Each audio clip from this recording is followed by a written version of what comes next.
The blood on Duncan Drake's shirt had dried to a rusty brown by the time his horse stumbled into Jerome Junction, Arizona territory, on that scorching July afternoon in 1882. And the only thing keeping him conscious was the desperate knowledge that if he fell from the saddle now, he would never get back up. His vision swam as he tried to focus on the dusty main street ahead, the buildings wavering like mirages in the heat. The bullet wound in his side had been bleeding for 2 days, ever since the ambush near the Mexican border, and he knew he was running out of time. The horse beneath him nickered nervously, sensing its rider's weakness. Duncan's fingers had gone numb hours ago, and he could barely feel the reins in his grip. He had been tracking stolen cattle for a rancher down south when 3 men had caught him by surprise at dawn. He had managed to shoot one of them and escape, but not before taking a bullet himself. Now, miles from where it happened, he was paying the price for his carelessness. Jerome Junction was smaller than he had hoped, just a single street with maybe a dozen buildings clinging to the side of Mingus Mountain.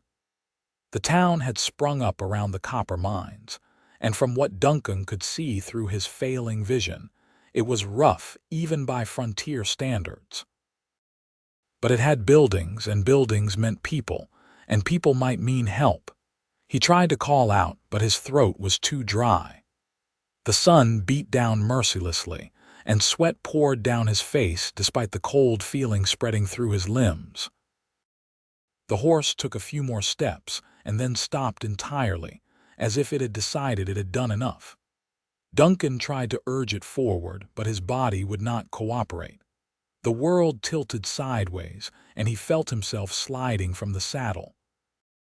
The ground rushed up to meet him, and then everything went black. When consciousness returned, it came in fragments. Cool cloth on his forehead, gentle hands probing his side. A woman's voice, low and soothing, though he could not make out the words. He tried to open his eyes, but they felt weighted down. Pain lanced through his torso when he attempted to move, and he groaned. "Do not try to move," the voice said, clearer now. "You have been shot and the wound is infected. Lie still." Duncan forced his eyes open. The face above him was young, framed by dark auburn hair pulled back in a practical bun. Her eyes were a striking shade of green, intense with concentration as she worked on cleaning his wound. She could not have been more than 22 or 23, he thought hazily. Her features were delicate but determined, and there was a competence in her movements that suggested she had done this before. "Where am I?" he managed to croak. "My home," she said simply. "Well, it is not much of a home, but it is shelter. I am Felicity Dawson. You collapsed in the street about 3 hours ago." "Duncan Drake," he said, then winced as she pressed something against his side. The pain was immediate and sharp, clearing some of the fog from his mind. "Sorry for the trouble." "You nearly died in front of the general store," Felicity said matter-of-factly. "A few more hours and the infection would have killed you. As it is, you are not out of danger yet." She paused in her work to look at him directly. "This is going to hurt quite a lot, Mr. Drake. I need to clean out the wound properly, and I have no laudanum to give you. Do you understand?" He nodded, steeling himself. He had been wounded before, though never this badly. "Do what you need to do." What followed was agony. Felicity worked with swift efficiency, cleaning the wound with what smelled like whiskey and removing bits of fabric and debris that had been driven into his flesh by the bullet.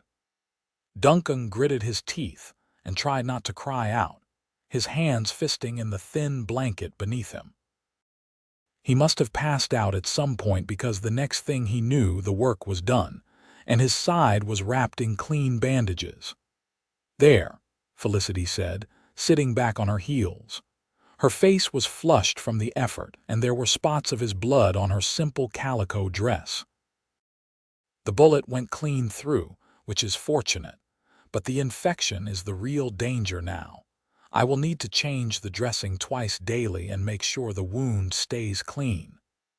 Duncan looked around properly for the first time. He was lying on a narrow bed in what appeared to be a one-room cabin.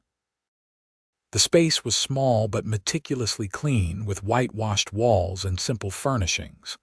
A cook stove sat in one corner and shelves lined one wall, holding jars and bottles of various sizes.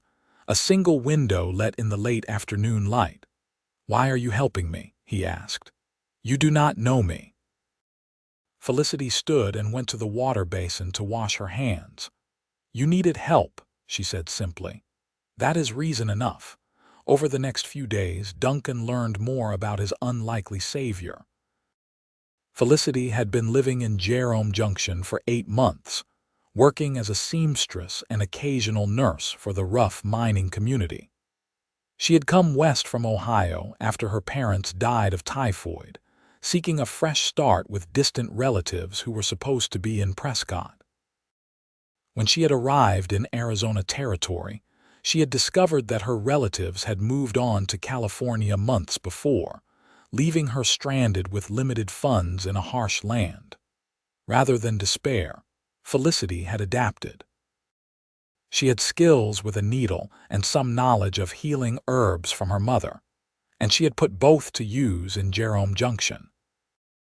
The miners and their families needed clothes mended and occasional medical care, and while the work barely paid enough to keep her fed and housed, it was enough to survive.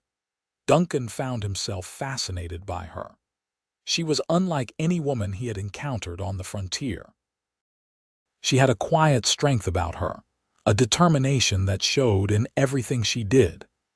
She never complained about the hardship of her situation, never expressed regret about the circumstances that had brought her here.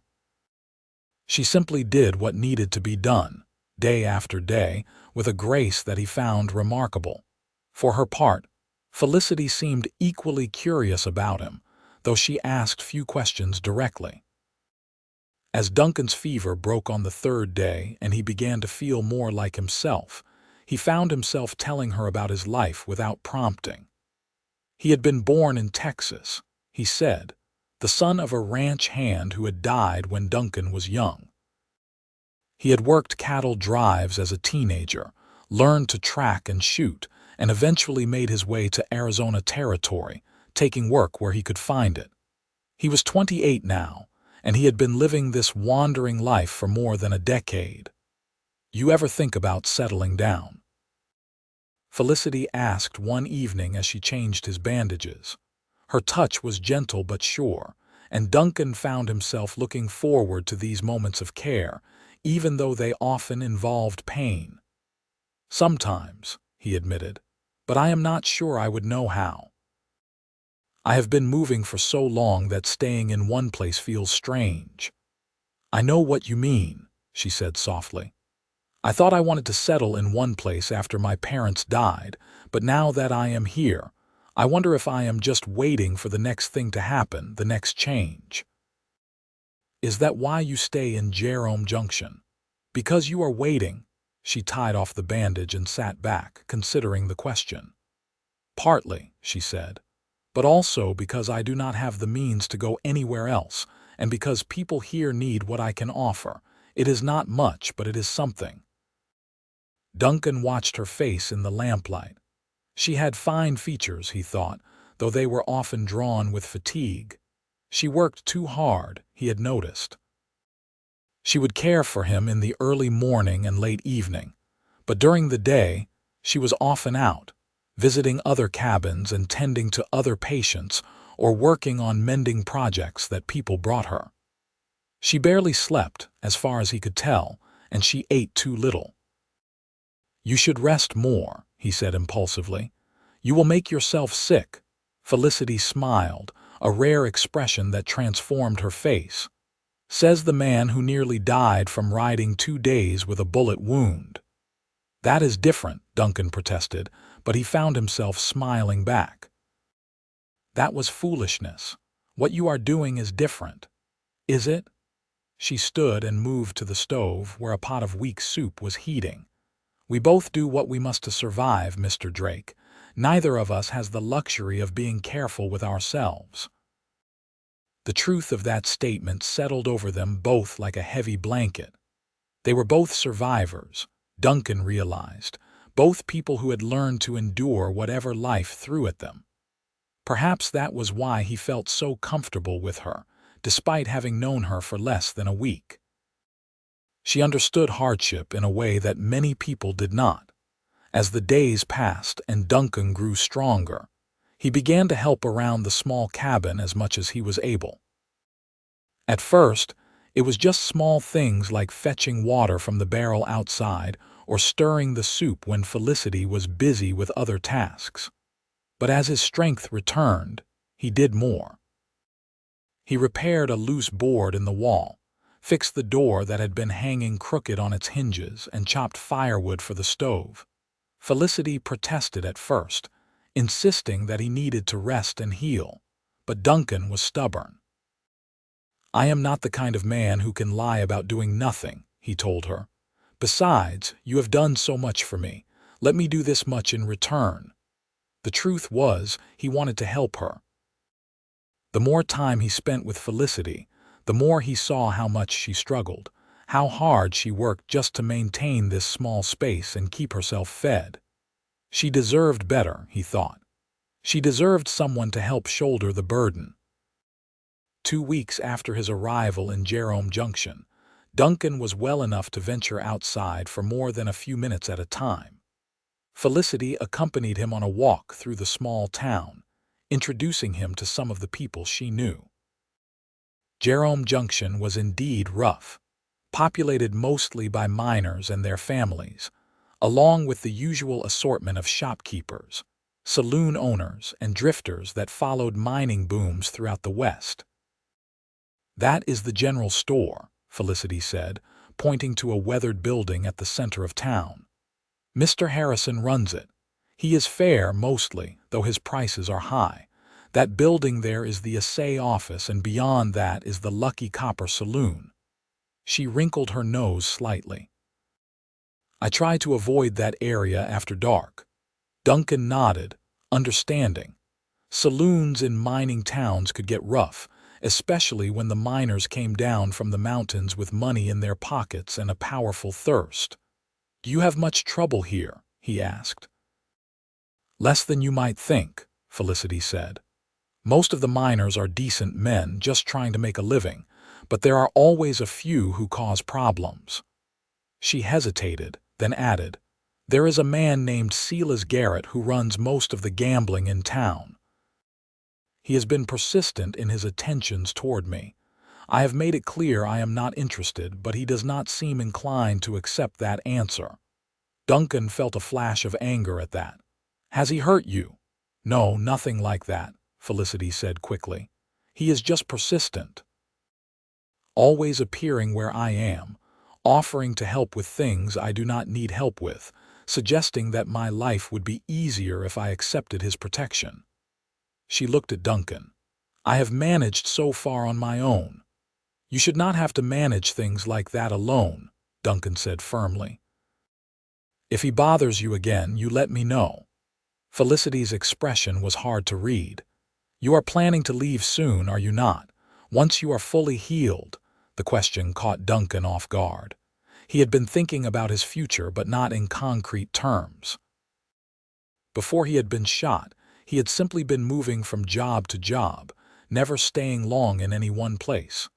But now, the thought of leaving Jerome Junction and Felicity behind felt wrong in a way he could not quite articulate. "I do not know," he said honestly. "I have no particular place I need to be." Something flickered in Felicity's eyes, but before she could respond, a man's voice called out from behind them. "Well now, if it is not Miss Dawson, and with a gentleman escort too." Duncan turned to see a tall man approaching them. He was perhaps in his mid-30s, well-dressed by frontier standards, with dark hair slicked back and a neat mustache. His clothes were expensive, his boots polished, and he wore a pistol on his hip with the casual confidence of someone who knew how to use it. This, Duncan guessed, was Silas Garrett. "Mr. Garrett," Felicity said coolly. "Good afternoon.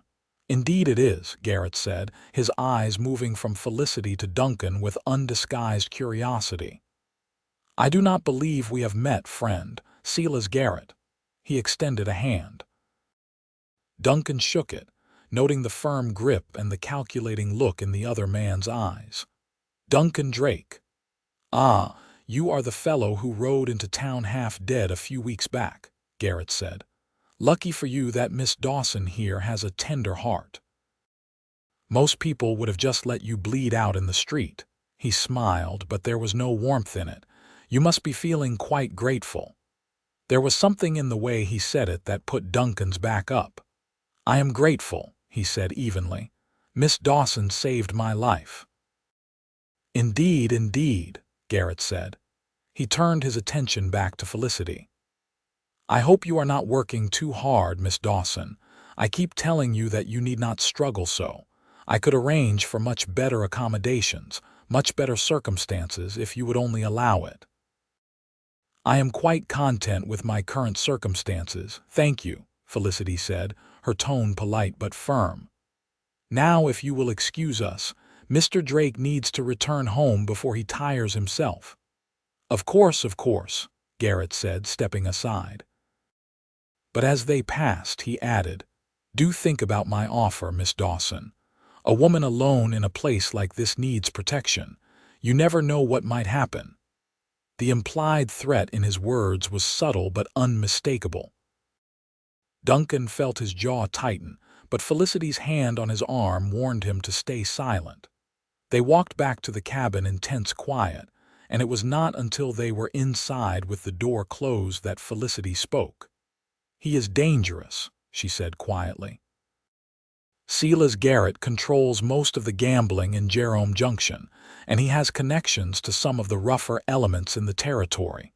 He is not a man to cross lightly. He threatened you, Duncan said flatly. He has been doing that for months in his way, Felicity replied. Always subtle, always with a smile, but the message is clear. He wants me to be beholden to him, to be under his protection, and if I refuse, well.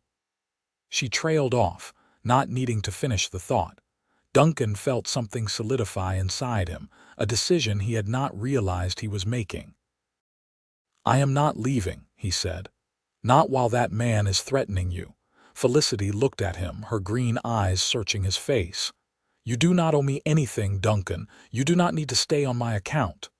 Maybe not, Duncan said, but I am staying anyway. The weeks that followed settled into a routine that felt almost domestic.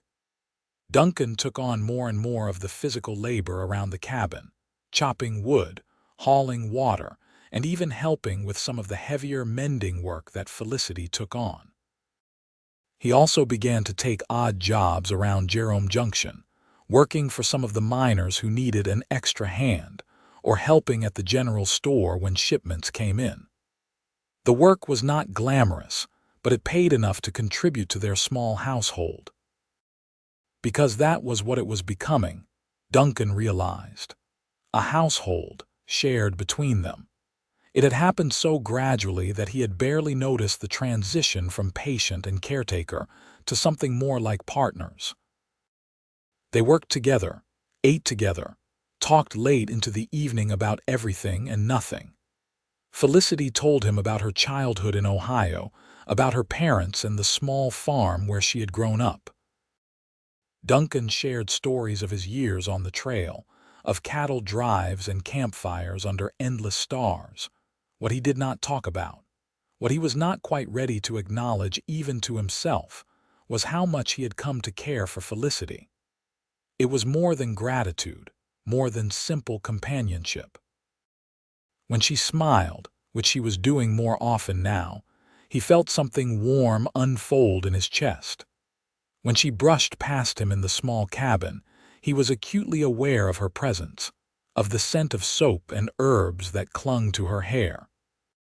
At night, lying on the bedroll he had made on the floor so she could have the bed, he found himself listening to her breathing and feeling a fierce protectiveness that went far beyond anything he had experienced before. He thought, perhaps, she felt something similar.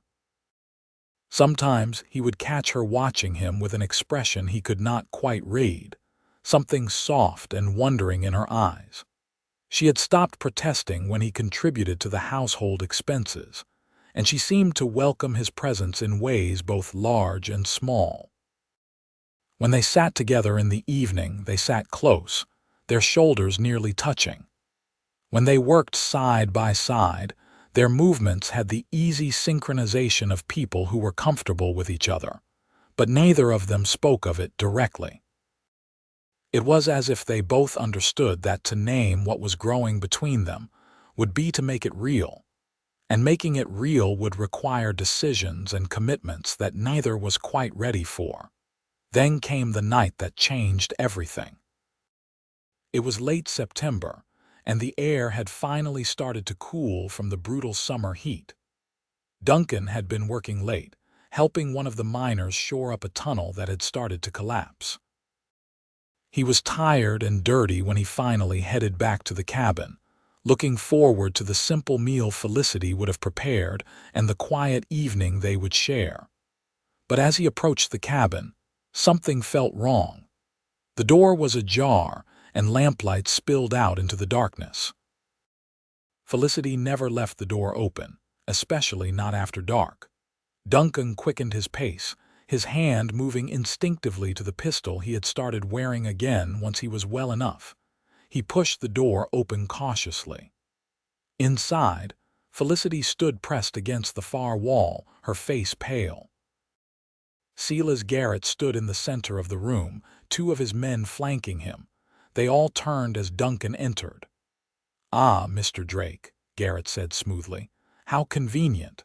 I was just explaining to Miss Dawson that her current living situation is untenable.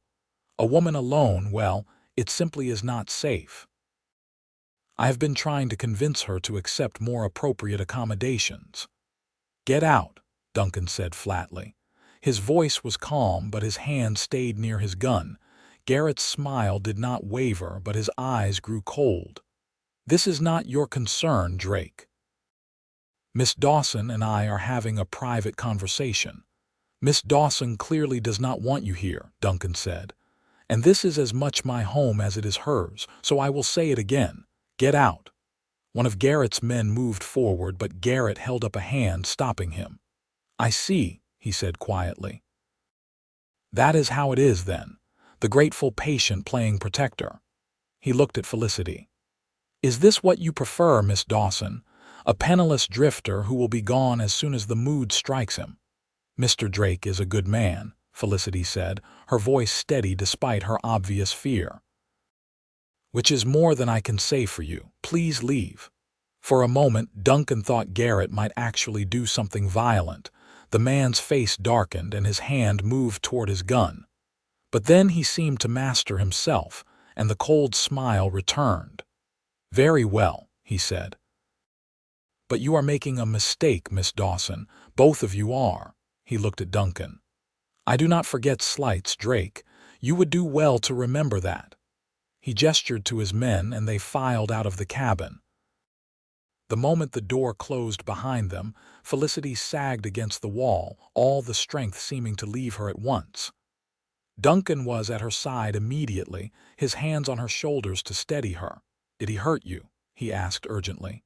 "No," Felicity whispered. "He just came in, him and his men. He said he was tired of waiting, that I needed to accept his offer of protection or face the consequences.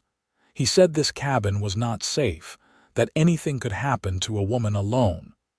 Her voice shook slightly. "I think he was threatening to harm me if I did not agree." Duncan felt rage surge through him, white-hot and intense. "He will not touch you," he said fiercely. "I swear it, Felicity, he will not touch you." She looked up at him, and in her eyes he saw fear but also something else, trust. "He is powerful here, Duncan. He has men who will do whatever he says. If he decides to come after us, I do not know if we can stop him." "Then we will leave," Duncan said. "We will go somewhere else, somewhere he cannot find us." "And go where?" Felicity asked. "I have no money, no family, nowhere to go." This cabin, this town, it is all I have. Duncan cupped her face in his hands, making her look at him. That is not true, he said. You have me. If you want me, you have me. Felicity's breath caught. Duncan, she whispered. I love you, he said, the words coming out in a rush. I think I have loved you since you first cleaned my wound and told me not to be foolish. I know I am just a drifter. I know I have nothing to offer you but myself. But if you will have me, I will spend every day of my life making sure you are safe and cared for. I will build us a real home, somewhere away from here, somewhere you can be happy. Just say you will come with me. Tears spilled down Felicity's cheeks. I love you too, she said. I have been so afraid to say it, afraid that you would leave, that this was all temporary. But I love you, Duncan Drake, and yes, I will go with you. I will go anywhere with you. He kissed her then, and it felt like coming home. Her lips were soft and warm, and she melted into him, her arms wrapping around his neck. All the fear and tension of the past hour seemed to dissolve in that moment, replaced by something fierce and right. When they finally broke apart, they were both breathing hard, foreheads resting together. We should leave soon, Duncan said quietly. Tonight, if possible. I do not trust Garrett to let this go, Felicity nodded. I do not have much to pack, just some clothes and my medicines. Everything else can stay. They worked quickly and quietly, gathering what little they had of value.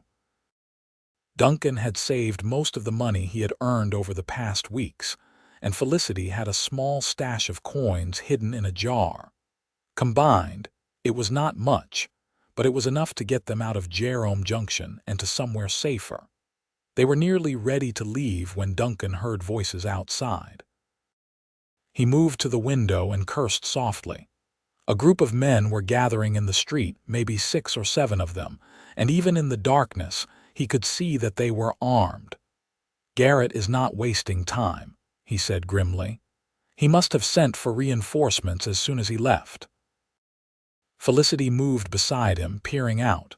Her face was pale in the lamplight. What do we do? Duncan thought quickly. There were too many men to fight, and he could not risk Felicity being caught in the crossfire. But there was a back way out of the cabin, a small door that led to the hillside behind.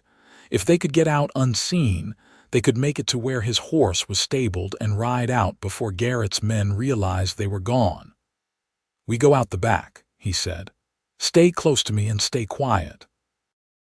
He extinguished the lamp, plunging the cabin into darkness.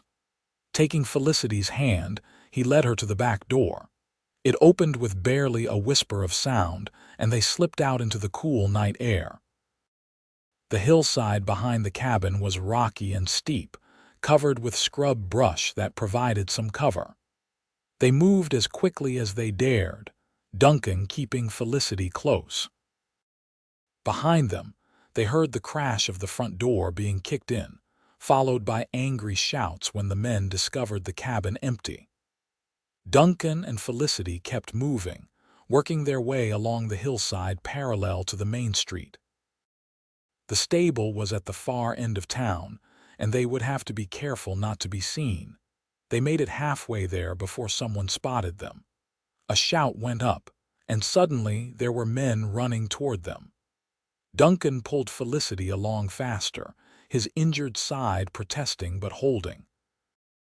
They reached the stable and ducked inside. Duncan's horse was in the far stall, already skittish from the commotion. "Can you ride?" Duncan asked Felicity as he quickly saddled the horse. "Yes," she said, though her voice was tight with fear. He swung into the saddle and pulled her up behind him. She wrapped her arms around his waist, holding tight. Duncan kicked the horse into motion just as the first of Garrett's men reached the stable entrance. There were shouts and the crack of gunfire, but Duncan leaned low over the horse's neck, urging it faster. Felicity pressed against his back, and he could feel her trembling. They raced out of Jerome Junction, the horses' hooves thundering on the rocky ground. More shots rang out behind them, but none found their mark. Soon the lights of the town were fading behind them, and they were alone in the darkness, heading down the mountain trail with nothing but the stars to light their way. They rode through the night, putting as much distance as possible between themselves and Jerome Junction. Duncan's side ached fiercely, and he knew he had probably reopened the wound with all the activity, but he did not dare stop until he was sure they were safe. Felicity held on to him the entire time, her face pressed against his back, and he drew strength from her presence. Dawn found them miles away, in the valley below Mingus Mountain. Duncan finally slowed the exhausted horse and guided it off the trail into a small copse of trees near a creek. They dismounted, both of them stiff and sore from the long ride. "Let me see your side," Felicity said immediately, her caretaker instincts overriding her own fatigue. Duncan pulled up his shirt, and they both saw the dark stain of blood on the bandage. Felicity's lips pressed into a thin line, but she did not comment. She had grabbed her bag of medical supplies before they left, and now she set about cleaning and rebandaging the wound with the same efficient care she had shown weeks ago. "You tore it open," she said quietly as she worked, "but it is not as bad as it could be. You need to rest, though." "Really rest this time. We need to keep moving," Duncan protested. "Garrett might send men after us." "He might," Felicity agreed. "But you will be no good to either of us if you collapse from blood loss. We rest here for a few hours, let the horse recover, and then we move on." "Agreed." Duncan wanted to argue, but the pain in his side and the exhaustion in his bones told him she was right. "Agreed," he said reluctantly. They made a small camp in the shelter of the trees. The creek provided water for them and the horse, and Felicity had thought to grab some food before they left. It was not much, just some bread and dried meat, but they ate gratefully. As the sun rose higher, warming the cool morning air, they sat close together, their backs against a fallen log. "What now?" Felicity asked softly. "Where do we go?" "South," Duncan said. "There are ranches down in the valley that might need workers. I can hire on as a ranch hand, and you can find work in whatever town is nearby. We save our money, and eventually we can buy a small piece of land of our own." "Our own land," Felicity repeated, as if testing the words. "A real home." "A real home," Duncan confirmed. He took her hand, lacing his fingers through hers. "It will not be easy. We will have to work hard, and it will take time, but we will do it together." Felicity leaned her head on his shoulder. "Together," she echoed. "I like the sound of that." They rested there for several hours, taking turns keeping watch while the other slept. When the sun was high overhead, they mounted up again and continued south. They traveled for 3 more days, moving cautiously and avoiding the main roads. Duncan's side healed slowly, and Felicity tended it carefully each evening when they made camp. On the 4th day, they reached a small valley where several ranches spread out across the grasslands. Duncan had been here once before, years ago, and he remembered it as decent country with honest people. They approached the largest ranch, a sprawling spread with a well-maintained house and numerous outbuildings. The rancher, a weathered man named Tom Sullivan, looked them over with a critical eye when Duncan explained they were looking for work. But he must have seen something he liked, because he hired Duncan on the spot to work with the cattle and repair fences. When Duncan mentioned that Felicity was skilled with a needle and had some medical knowledge, Sullivan's wife, Margaret, immediately offered Felicity work helping around the house and tending to the ranch hands when they were injured or ill. It was not perfect, but it was a start. The Sullivans provided them with a small cabin on the edge of the ranch property, a simple 2-room structure that was nevertheless a vast improvement over what they had left behind. For the first time since fleeing Jerome Junction, Duncan and Felicity could breathe easily. The work was hard but honest. Duncan spent long days riding the range, mending fences and helping with the cattle. His body, already tough from years of frontier life, grew even stronger. The wound in his side healed completely, leaving only a scar that Felicity would trace gently with her fingers in quiet moments. Felicity flourished in her new role. Margaret Sullivan was a kind woman, and she appreciated Felicity's skills and work ethic. Felicity spent her days cooking, mending and tending to the various ailments that afflicted the ranch hands. In the evenings, she would return to their cabin, and Duncan would be there waiting, and it felt like something out of a dream. They fell into the rhythms of their new life with surprising ease. In the mornings, they would wake together in the small bed they shared, and Duncan would hold Felicity close, grateful beyond words for her presence. They would have breakfast together before starting their respective days, and in the evenings, they would reunite and share stories of what had happened. It was simple and domestic and absolutely wonderful. One evening, about 2 months after they had arrived at the Sullivan Ranch, Duncan found himself standing outside the cabin, watching the sun set over the valley. Felicity came up beside him, slipping her hand into his. "What are you thinking about?" she asked. "About how different my life is now," Duncan said honestly.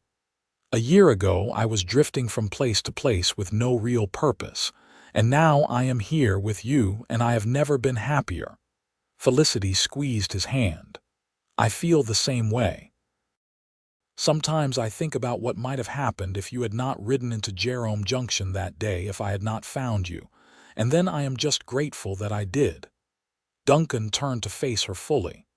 "Marry me," he said. Felicity's eyes widened. "What? Marry me?" Duncan repeated. "I know we have not known each other long, and I know I should probably wait and do this properly, but I do not want to wait. I love you, Felicity Dawson, and I want you to be my wife. I want to build that life we talked about, the one with our own land and our own home. I want to spend every day of the rest of my life with you." Tears shimmered in Felicity's eyes, but she was smiling.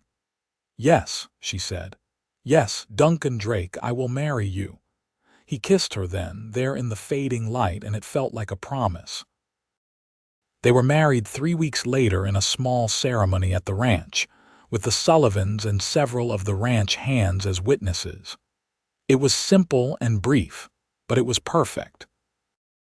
When the traveling preacher pronounced them husband and wife, Duncan felt something settle in his chest, a sense of rightness and belonging he had never experienced before.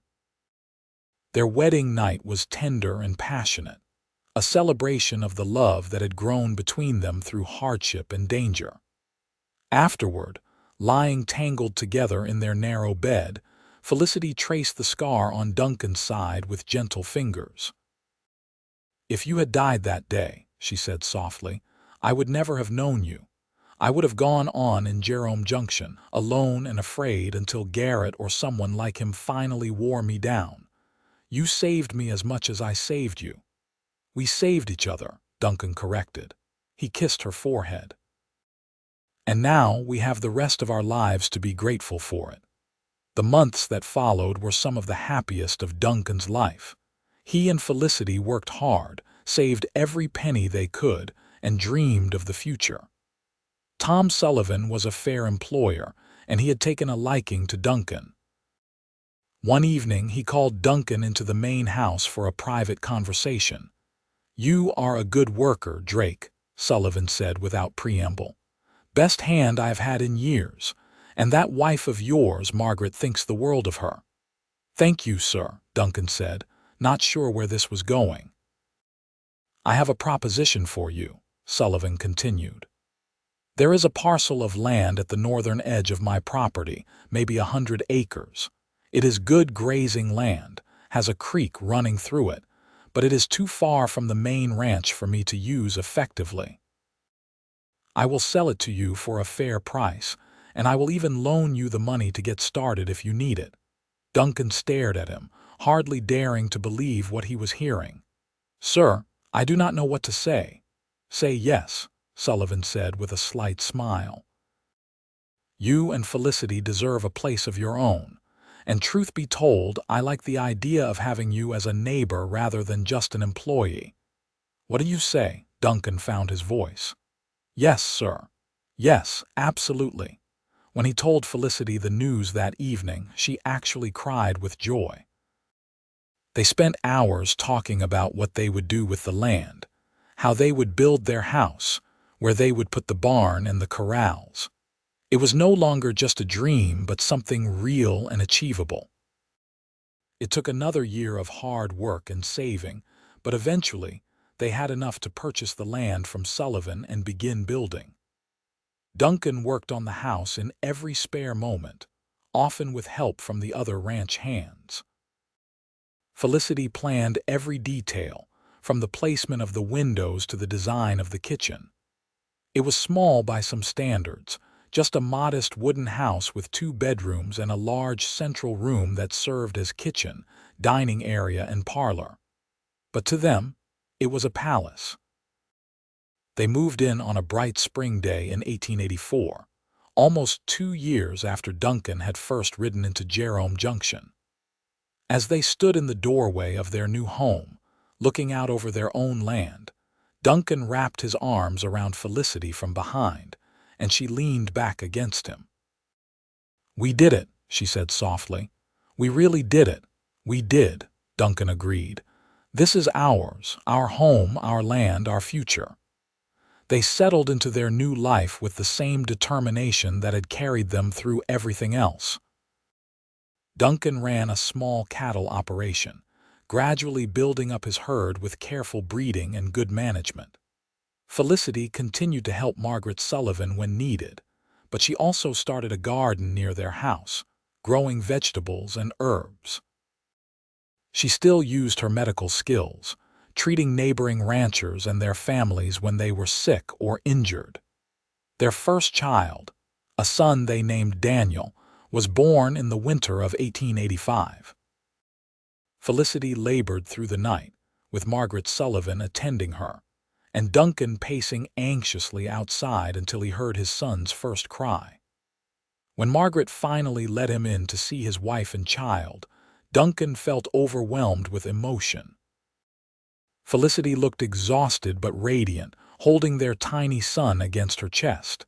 "He is perfect," Duncan whispered, touching Daniel's impossibly small hand. "He is ours," Felicity said, looking up at Duncan with so much love in her eyes that it nearly undid him. "Our son." Being a father changed Duncan in ways he had not anticipated.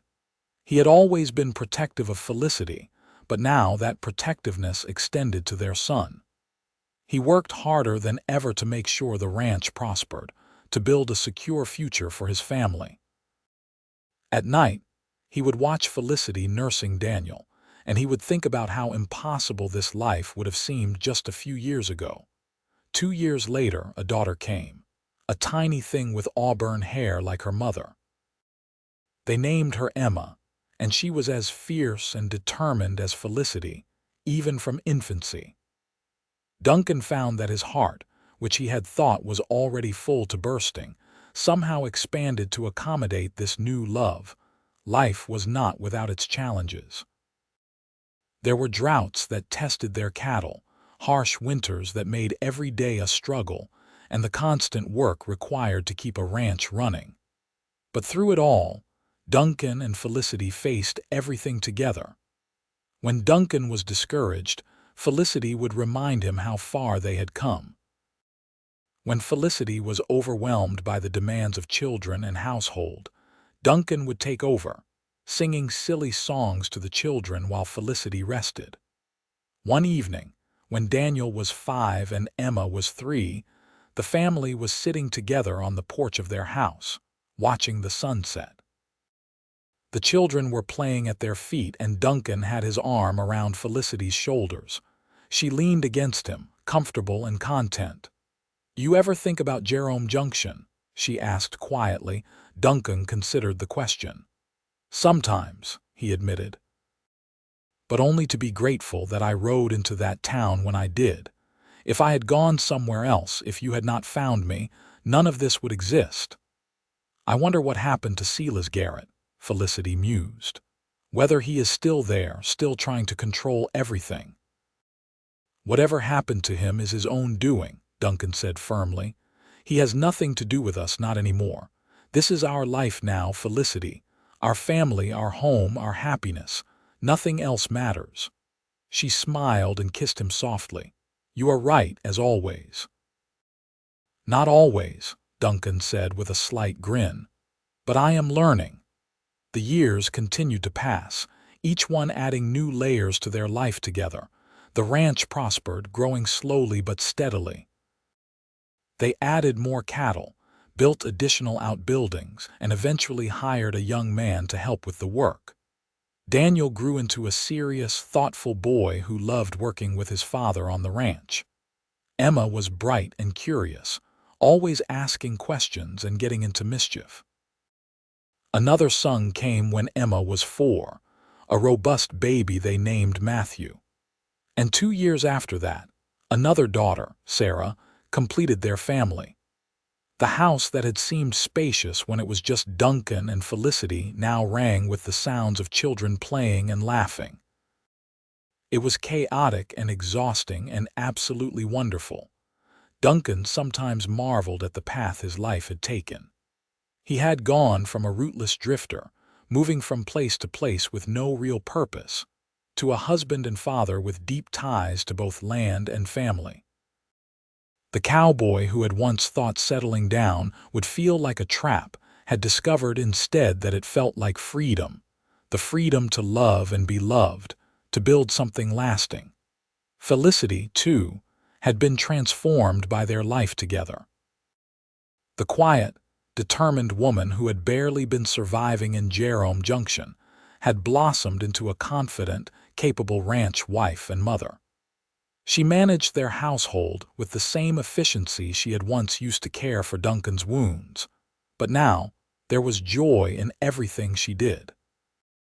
She sang while she worked, laughed often, and loved deeply.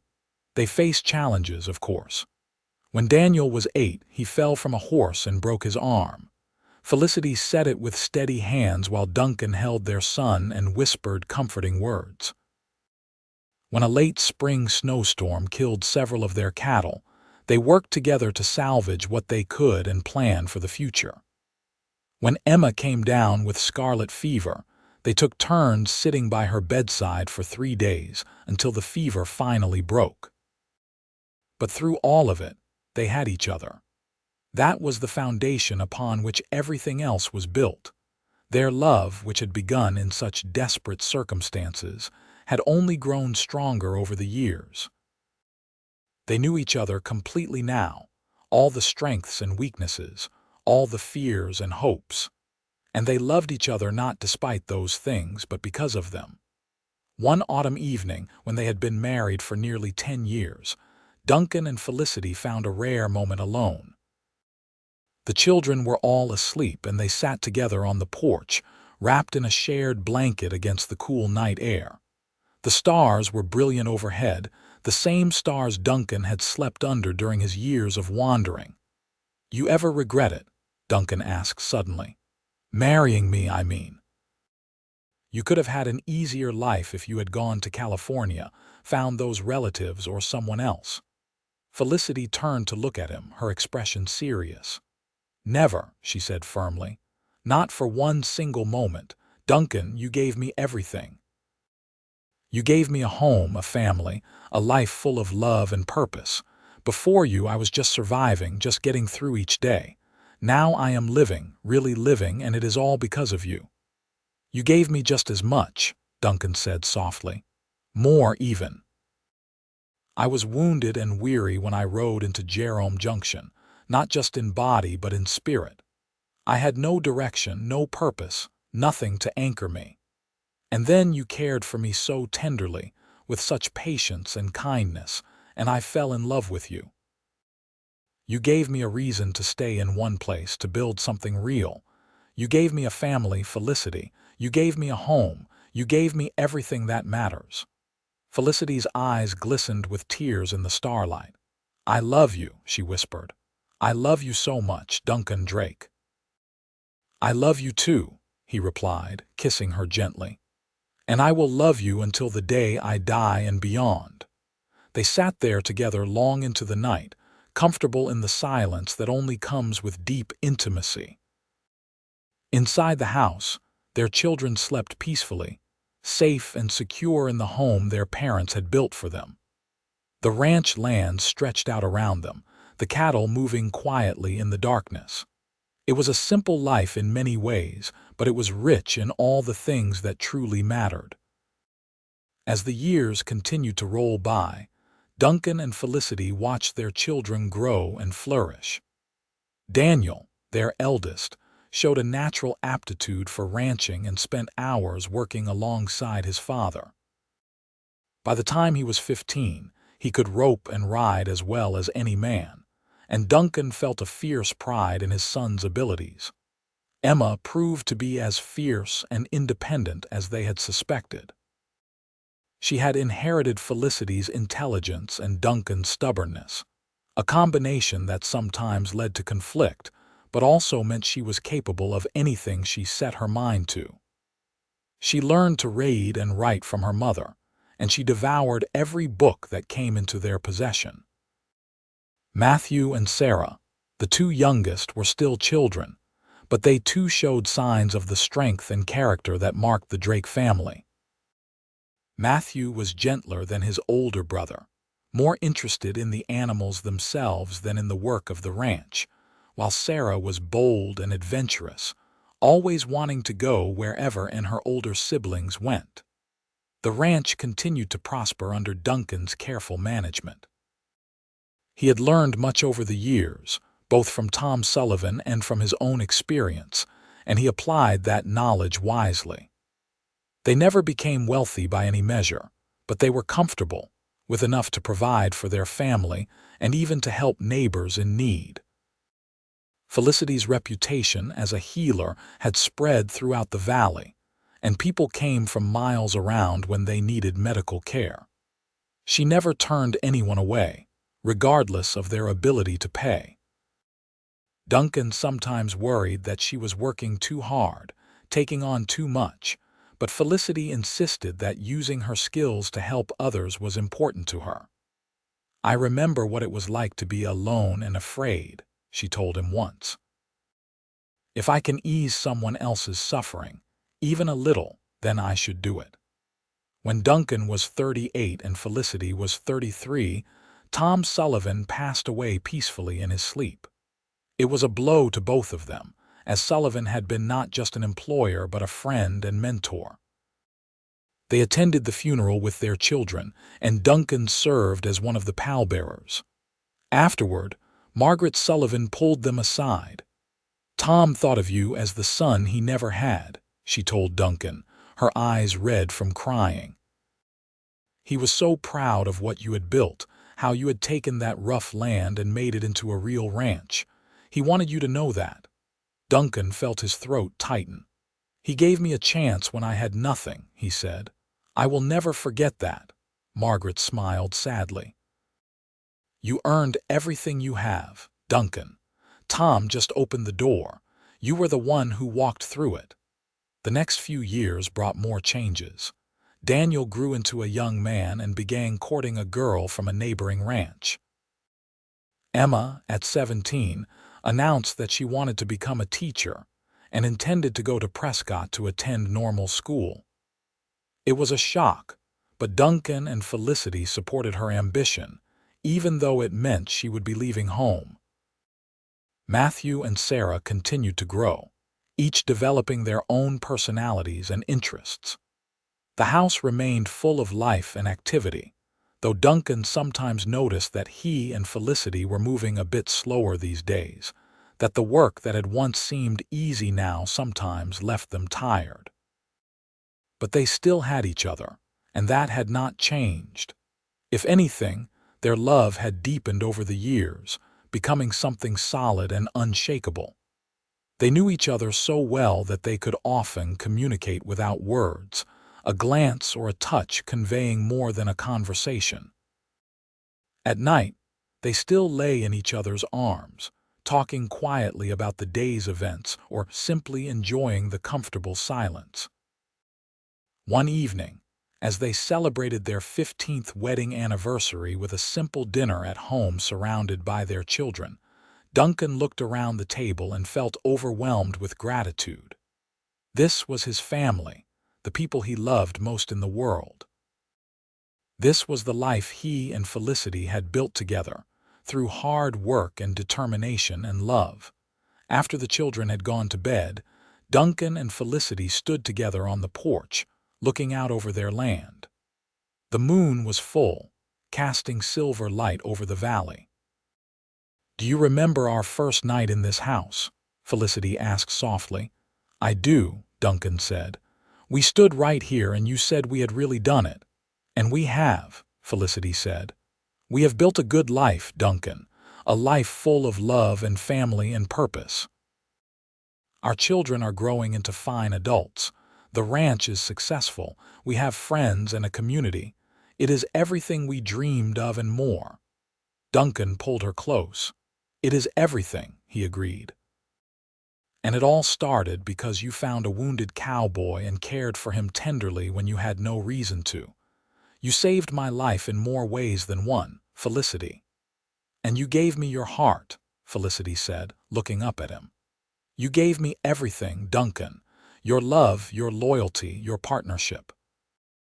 You made me believe that I deserved good things, that I could have a real home and a real family. You are the best man I have ever known."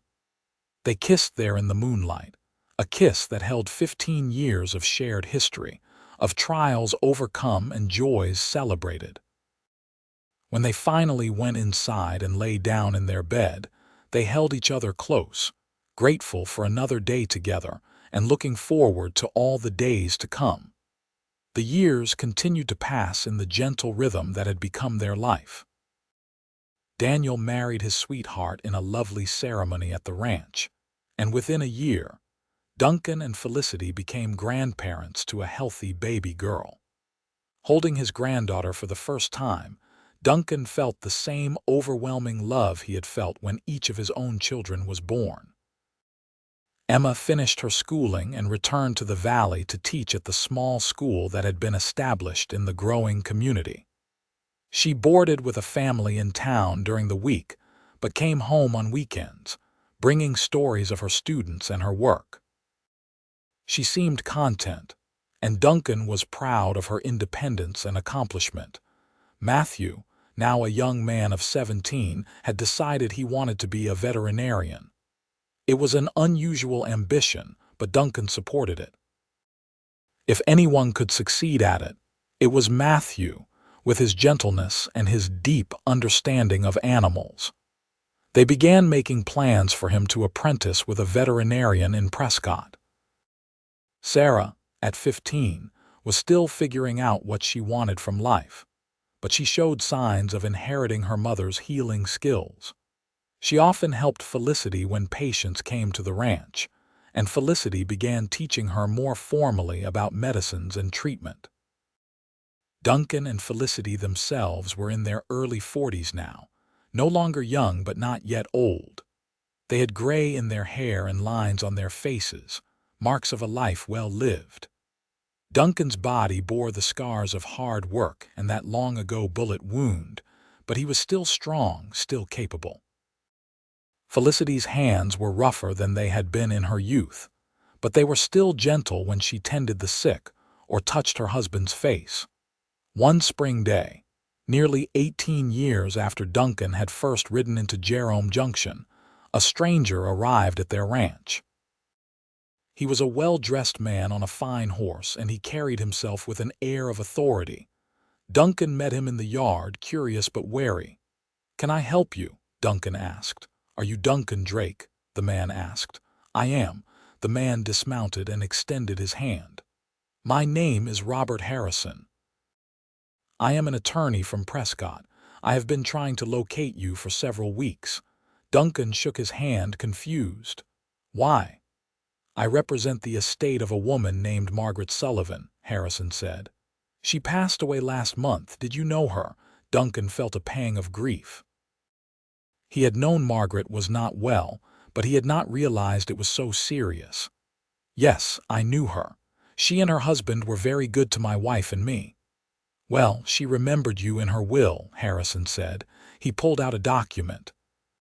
She had no children of her own, and she left the bulk of her estate to various charities. But she specifically left a bequest to you and your wife. She said in her will that you and Felicity were like the children she never had, and she wanted to make sure you were provided for. Duncan stared at him. What kind of bequest? Harrison smiled. $5,000, Mr. Drake, along with a letter for you and your wife. Duncan could barely process the information. $5,000 was an enormous sum, more money than he had earned in his entire life. I do not know what to say. You do not have to say anything, Harrison said kindly. Mrs. Sullivan wanted you to have it. She was quite insistent in her instructions. He handed over the document and the letter. The money has already been deposited in an account in your name at the bank in Prescott. You can access it whenever you wish. After Harrison left, Duncan stood in the yard for a long moment, holding the letter and the bank documents. Felicity came out of the house having seen the visitor from the window. Who was that? She asked. An attorney, Duncan said, still dazed. Margaret Sullivan died last month. Felicity's hand flew to her mouth. Oh no, I had not heard. She left us money, Felicity. $5,000. And a letter. They read the letter together, sitting on the porch steps. Margaret's handwriting was shaky, but her words were clear. Dear Duncan and Felicity, she had written. If you are reading this, then I have passed on to be with my Tom, and I am at peace with that. I wanted to write to you one last time to tell you how much your friendship has meant to me over the years. When you came to our ranch all those years ago, Tom and I saw something special in you both. We saw two people who had been through hardship, but who had not let it break them. We saw love and determination and strength. Over the years, as we watched you build your ranch and raise your family, we were so proud. You became like the children we never had, and your children became like our grandchildren. The money I am leaving you is not charity. It is a gift from two people who loved you, and who wanted to make sure you had the means to secure your family's future. Use it wisely, use it well, and know that Tom and I are smiling down on you from wherever we are, with all our love, Margaret Sullivan. By the time they finished reading, both Duncan and Felicity were crying. They held each other, grieving for the woman who had been such an important part of their lives and overwhelmed by her generosity. What should we do with it? Felicity asked eventually. Duncan thought for a long moment. We should use some of it to make sure the children have opportunities, he said. We can pay for Matthew's training, help Daniel expand his herd, make sure Emma has what she needs, and we should set some aside for emergencies or for when we are too old to work. And the rest? Felicity asked. We could expand the ranch, Duncan said. Buy more land, more cattle, build an even more secure future for our family. Over the following months, that was exactly what they did. They were careful with the money, spending it thoughtfully and making investments that would benefit their family for years to come. They bought an additional 100 acres adjacent to their land, doubling the size of the ranch. They built a larger barn and improved their facilities. They helped Daniel purchase more cattle for his own growing operation, but they also made sure to use some of the money for simple pleasures. They bought books for Emma, a good saddle for Sarah, and quality tools for Matthew. They even took a rare trip as a family to Prescott, staying in a hotel and eating in restaurants, experiences their children would remember for the rest of their lives. Through it all, Duncan and Felicity remained the steady center of their growing family. They were partners in every sense of the word, each supporting the other through the challenges and celebrating the victories together. Their love, which had been forged in such desperate circumstances so many years ago, had only grown stronger with time. When Duncan was 45 and Felicity was 40, they celebrated their 20th wedding anniversary. Their children organized a surprise party, inviting neighbors and friends from throughout the valley. It was a joyous occasion, full of laughter and music and dancing. But the moment Duncan treasured most was late in the evening, when he and Felicity slipped away from the crowd and walked to the creek that ran through their property. They sat on the bank, listening to the water and watching the stars come out, just as they had done so many times over the years. Felicity leaned against Duncan's shoulder, and he wrapped his arm around her. 20 years, Felicity mused. It has gone so fast. And so slow, Duncan said. Sometimes I feel like that scared young woman in Jerome Junction and that wounded cowboy are different people entirely. And sometimes I feel like it was just yesterday. We have had a good life, Felicity said softly. A good marriage. Sometimes I think about how easily it could have been different. If you had died that day, if Silas Garrett had managed to force me under his control, if we had not found the courage to run, so many things could have gone wrong. But they did not, Duncan said firmly. We found each other, we built this life together, and we have been blessed beyond measure. I do not believe in dwelling on what could have been when what is has been so wonderful. Felicity turned to look at him, her eyes reflecting the starlight. I love you, Duncan Drake. I loved you when you were wounded and weary and I barely knew you. I loved you when we ran into the night with nothing but each other. I loved you when we built this ranch with our own hands. And I love you now with every part of my being. You are my heart, my home, my everything. Duncan cupped her face gently, seeing in her features the young woman he had fallen in love with and the strong, capable woman she had become. And you are mine, he said.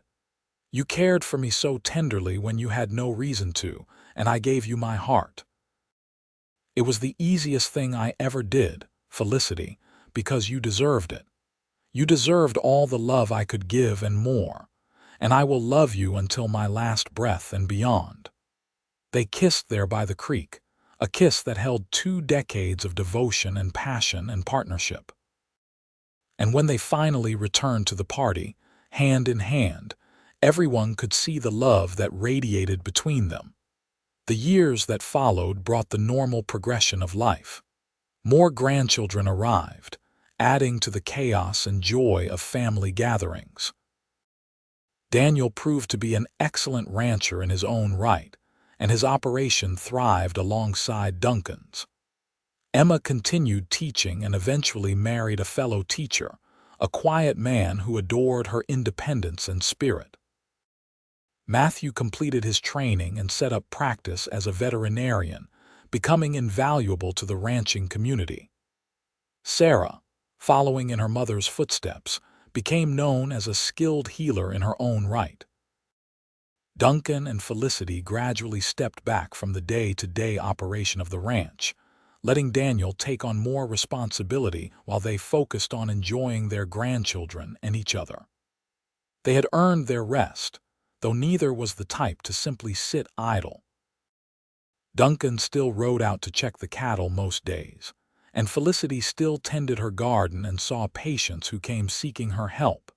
But they also took time for themselves in ways they never had before. They would go on long rides together, just the two of them, exploring the valley and the mountains beyond. They would sit on the porch in the evenings, talking about everything and nothing. They would wake early and watch the sunrise together, grateful for another day. When Duncan turned 50, the whole family gathered for a celebration. Looking around at his children and grandchildren, at the thriving ranch he and Felicity had built, at the community they had become part of, Duncan felt a profound sense of contentment. This was what he had been searching for during all those years of wandering, even though he had not known it. This sense of belonging, of purpose, of love. That night, as he and Felicity lay in bed, she traced the old scar on his side, as she still did sometimes. "Do you know what I think about when I see this?" she asked softly. "What?" "I think about how lucky I am," she said. "That bullet could have killed you, but it did not. It brought you to me instead. And everything good in my life has flowed from that moment when I saw you collapsed in the street and decided to help." "We saved each other," Duncan said, repeating the words he had spoken so many years ago. "And we built this life together. Every good thing here, we did it together." "Together," Felicity echoed, snuggling closer to him. "That is how it has always been. That is how it will always be." The years continued their gentle progression. Duncan and Felicity grew older, their bodies slowing but their minds and hearts remaining sharp and engaged. They watched with pride as their children raised families of their own, passing on the values of hard work, honesty, and love that they had instilled. The ranch remained in the family, a legacy built on the foundation of that desperate flight from Jerome Junction so many years ago. Daniel ran it now, with help from his own sons, and it continued to prosper. The Drake name became known throughout the valley as synonymous with quality cattle and fair dealing. Duncan and Felicity became the matriarch and patriarch of a growing clan. Their wisdom sought on everything from ranching decisions to child rearing. But they wore their roles lightly, preferring to simply be themselves rather than some idealized version of what grandparents should be. On their 30th wedding anniversary, the family held another celebration. Duncan was 58 now, and Felicity was 53. They were both gray-haired and lined, but they moved with the easy grace of people comfortable in their own bodies. And when they danced together at the party, slowly swaying to the music of a fiddle and guitar, everyone could see that the love between them had not diminished one bit. 30 years, Duncan murmured as they danced. "Sometimes I cannot believe it has been so long." "And sometimes I feel like we are just starting," Felicity replied, her head resting on his shoulder. "I still love you as much as I did the day you first said you loved me, more even because now I know you completely." "I know you too," Duncan said. "Every stubborn inch of you. And I love every bit of it." Felicity laughed, the sound making Duncan smile. He still loved making her laugh, even after 3 decades of marriage. It was one of his greatest joys. As they grew older, they began to talk more explicitly about their mortality and their wishes. They wanted to be buried on the ranch, they decided, in a spot overlooking the valley. They made sure their children understood their wishes and knew where important documents were kept. They were practical people, even about death, though neither was in a hurry to leave the other. "We should go together," Felicity said one evening, only half joking. "I do not want to be here without you." "Neither do I," Duncan admitted, "but we do not get to choose these things. If one of us goes first, the other will have to be strong. For the children, for the grandchildren, for the family we built together." "I know," Felicity said softly, "but I still wish we could go together." Duncan pulled her close. "However it happens, whenever it happens, we will have had a good life. A life full of love and meaning." Not everyone can say that. They continued on, year after year, their love a constant in a changing world. The Arizona Territory became a state when Duncan was 62. Automobiles began to appear on the roads, replacing horses in some places, though Duncan stubbornly stuck with his horses. The world was modernizing, but on their ranch, the rhythms of life remained largely the same. When Duncan was 65, he had a health scare. A pain in his chest sent him to bed for a week, and Felicity hovered over him constantly, her skills as a healer tested by her fear for her husband. But Duncan recovered, though the incident left them both more aware of their mortality. I am not ready to lose you, Felicity told him fiercely once he was well. Do you hear me, Duncan Drake? I am not ready. I am not ready to go, Duncan assured her. I still have years left to spend with you. And he did. They celebrated their 40th wedding anniversary surrounded by children, grandchildren, and even a few great-grandchildren. It was an enormous gathering, a testament to the life they had built together. Looking at the faces of all the people who existed because of their love, Duncan felt a profound sense of accomplishment. That night, as they lay in bed after the celebration, Felicity said softly, "We did it, Duncan. We built something that will last long after we are gone. Our family, our legacy, it will continue. Because of you," Duncan said. "You are the heart of this family, Felicity. You always have been." "No," she said firmly. "We are the heart of it, together. That has always been our strength, that we face everything together." Duncan kissed her forehead tenderly. "Together," he agreed. "Always together." They lived on for several more years, each day a gift they treasured. They moved more slowly now, their bodies bearing the wear of long lives well lived. But their minds remained sharp, and their love burned as bright as ever. When Duncan was 70, he finally admitted that he could no longer do the physical work of the ranch. It was a hard admission for a man who had defined himself by his work for so long. But Daniel was there to take over completely, and Duncan could let go knowing the ranch was in good hands. He and Felicity spent their days in quieter pursuits now. They would sit on the porch and watch the grandchildren play. They would walk slowly through Felicity's beloved garden. They would talk about the past, remembering their life together with fondness and gratitude. "You remember Jerome Junction?" Felicity asked one afternoon as they sat in the shade of the porch. "I do," Duncan said. "I remember riding into town, barely conscious. I remember waking up and seeing your face above me. I remember thinking you were the most beautiful thing I had ever seen." Felicity smiled. "I remember seeing you in the street and knowing I could not just leave you there. I remember cleaning your wound and thinking you might die anyway. I remember the moment I realized I was falling in love with you." "When was that?" Duncan asked, curious. "It was the third night, I think," Felicity said. "You were feverish, and you were talking in your sleep. You kept saying you needed to keep moving, that you could not stay. And I remember thinking that I wanted you to stay, that I wanted you to be all right so you could stay with me. That was when I knew."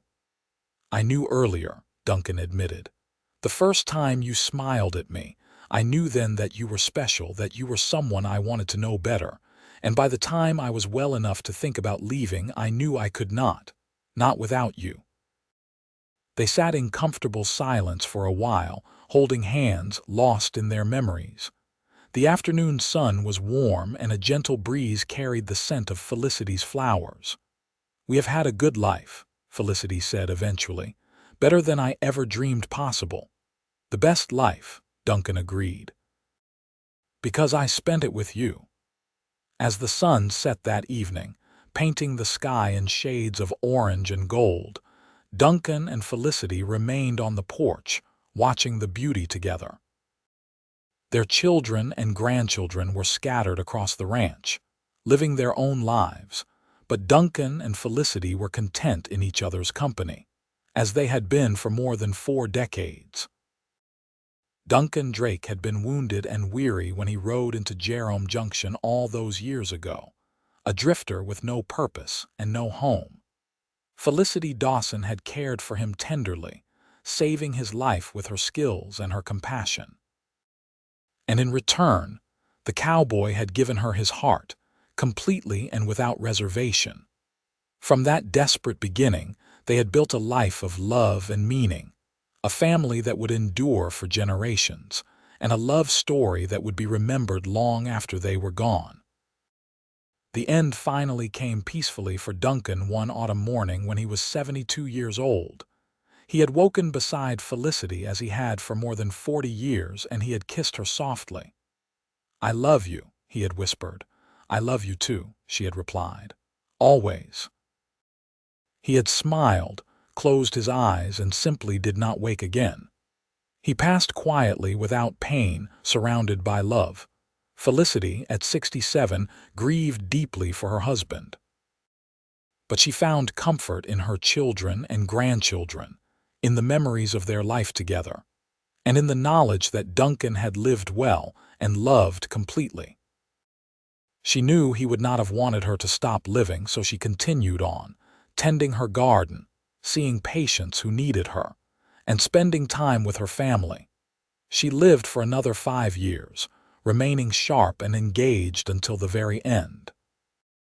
When her time came, she was surrounded by family, and her last words were, "Tell Duncan I am coming." They buried her beside Duncan on the hill overlooking the valley, just as they had wanted. Their graves were simple, marked with plain stones that bore their names and dates. But the legacy they left behind was anything but simple. It lived on in their children and grandchildren, in the thriving ranch they had built together, and in the love story that had started with a wounded cowboy and the woman who saved him with her tender care.